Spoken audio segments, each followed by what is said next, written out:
Hey guys, what's going on? This is Namkraft. Welcome to the Sister Starcraft Niche commentary. We're almost reaching the end here. ASL S20 round of 16 Group B. What an exhilarating result. So fascinating to watch, and I almost lose a tooth there in my mouth because I was screaming so hard that the air from my lung exploded out, and one of my, badly damaged tooth due to years and years of eating and drinking sweetened products have almost fallen out. Those girls have stayed until the end, which proves that they are Best's fans. Best is one of the players who've got a huge followers on the social media. He's very much well liked by men and girls alike. These are the men who like him. And as for the girls who liked him, I could not show, but we just saw that. But I'm just gonna quickly show you his player card just to quickly prove to you what I mean. Where is it? Hold on, I need to find it. Player card for Bass is here. There it is. Player card, right? 128,000 followers on Africa subs, and most of them are girls. YouTube 130,000, which many of them are men, so that's all right. Anyways, Dominator is going to be the first map. And after Dominator, there, by the way, there's a spawning pool coming down. After Dominator, we will have Radion and Metropolis. So let's take a quick check at what those maps mean in terms of win rate. So let me just quickly show you. There it is. The first map, Dominator, is a bad map, 45.7 win rate. Best has vetoed Litmus. And I believe Roaring Current was also vetoed by BTS, because you don't want to play on a map that is the worst map, right?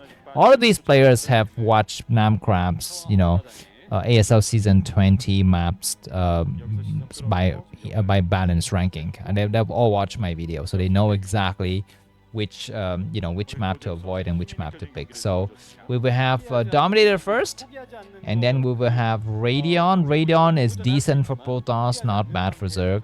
And last, we will have Metropolis. Metropolis is a bit better than Dominator for Best to play on, so we shall see. In this spawning position, once again, Best is fogged. He is gonna get fogged over and over from the backside here. And let's see, but keep in mind that BTS, I mean, maybe he's performing well today, but overall, he's not a strong player, traditionally speaking. Because I already showed you his ELO ranking. Let me just maybe quickly show you once again his ELO ranking. There it is. So BTS only 1024 ELO ranking today. His win rates in the last 30 days, though, last 30 days also has been very bad. Only 28% win rate, and Best against Zerg is also bad, 33% win rate. But Best got a much higher ELO score, 1274. So yeah, if Best and Bisu can make it to the next round, how many Protoss will we have? We don't know yet, because we'll be 2 Protosses so far, and tomorrow there's going to be 2 more. Round of 8, we'll have 8 players. If we have 4 Protoss players, that's a lot. Keep in mind that Soki is gone. So Protoss, it's the time for Protoss to shine. In the season where Soki is no longer playing, we finally might have another Protoss champion. Take a look at this chart that I will show you very, very quickly. I think you know already. Here are the top players in Broodwar, and the top races in Broodwar and Protoss are sucking. Mini, Rain, and Shadow are the only players who have won an ASL championship. So very, very sad days for Protoss in general. All right, what are we seeing here? Only 2 hatcheries so far. Okay, no, excuse me, 3 hatcheries. And core coming up. So Best is taking it very, very standard this time. No crazy shenanigans against BTS. I mean, it is going to be up to BTS to decide what kind of crazy stuff to do to mess Best's build order up.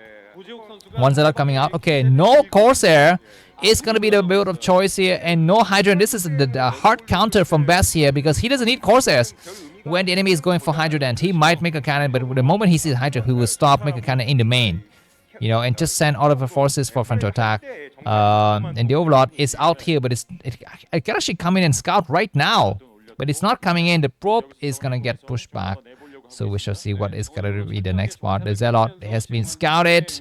So all Zerlings will be sent there, and he is looking for openings, but he's going to get completely shut down. But the probe will go in the main. The moment he sees that there's a Hydra, and he's going to be feeling very, very happy to continue on with his build here. So yeah, he can comes in and he sees. Oh my God, what are you doing? Well, I guess you can confirm it because no lair, and no additional tech. So I guess yeah, that's gonna be the signal. Anyways, BTS is gonna saturate all of his bases, and Besk will bust out with a lot of forces. And looks like BTS is not going for a frontal attack here. He's gonna be going for the hatchery. So this is gonna be his weak spot. I think that's gonna be the Egyptian chamber there. And behind this, I guess the moment BTS doesn't see any kind of courses flying out, he should suspect that this is all ground attack. The Forge has been upgrading for a while. Zealot left will kick in. He's not even gonna make a temp. Yeah, he's gonna make a Templar Archive. He will not make a Corsair. The first Hydras have been shown, but this is not gonna be able to bust a Forge. At least one cannon will hold here, but the moment Gateway with speed, excuse me, Zealot with the speed comes out, it's gonna be important. One single Zealot. No, he's gonna get sniped. That is so unfortunate for Best. He loses yet another Zealot. Every single Zealot matters in these fights here, but two Zealots have started to move across the map to attack against the Hydras, just to actually take some hits. What is he doing? He's gonna get trapped once again. Oh my God! Two more Zealots will get trapped. What kind of build is this? I mean, you know that Hydras could be coming your way, so losing 3 Zealot, and now he's forced to make massive cannons to hold against this, and with no intel, BTS can stop Hydras production and just mass drones, or maybe go for something else, maybe go for mutas. But Best does get a Zealot out. His best bet is try to see if there's a hidden hatchery somewhere on this map, and now 3 Zealots have come across the map now. This other Zealot will get trapped, and that's going to be the end of this. But Zealot is going to try to come and attack, and he will actually try to slit some Zealot onto the third base. At the 430, he might change something, and behind this, he will slit another Zealot into the main.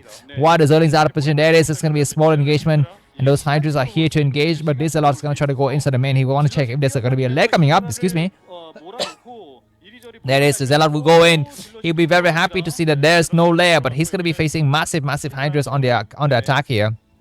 Cannons are coming up, and drones are being micro correctly. BTS will not be able to take any shots to kill that units, and more Zealots gonna get destroyed. He will leave, or he try to go back home. He will try to save some of his Zealot. He loses another Zealot. Hydras have not yet attacked. The cannons are coming up nicely, and finally we have Hydras. There's going to be an attack right away. The first cannon is fallen. Probes are coming out. There are a total of 5 cannons. More cannons are going to try to come out. I think it's enough cannons. I think that's just enough to hold 3 cannons. 4 cannons have fallen. Need to remake another cannon soon. Zerglings have reached the area. BTS is a king of crazy builds.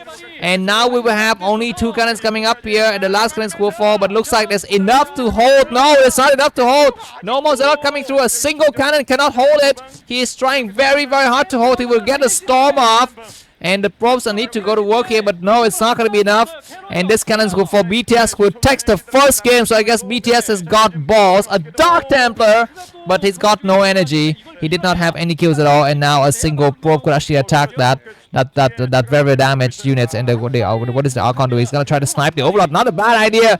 Looks like the Overlord will get destroyed. You know, the Overlord is alive. No, the Overlord is sniped. The Forge will cancel the upgrades, and now the next doctor we could actually buy some time here. But we need to have more probes on this high ground to protect against the next wave of Hydras. It's going to be very risky. The gateway will fall. The moment the gateway falls, the Hydras will flow in. But there's 3 Zealot and an Archon. Good storm. Just to trade them correctly here. 1 Zealot has fallen. Probes are coming out to support here, but it's not going to be enough. Best down to 37 supply, and BTS 50s supply. The last of the cannons have fallen. BTS with a nice precision strike. Nicely played. GG. Thanks for watching. This is Wolf. The next session. Bye bye.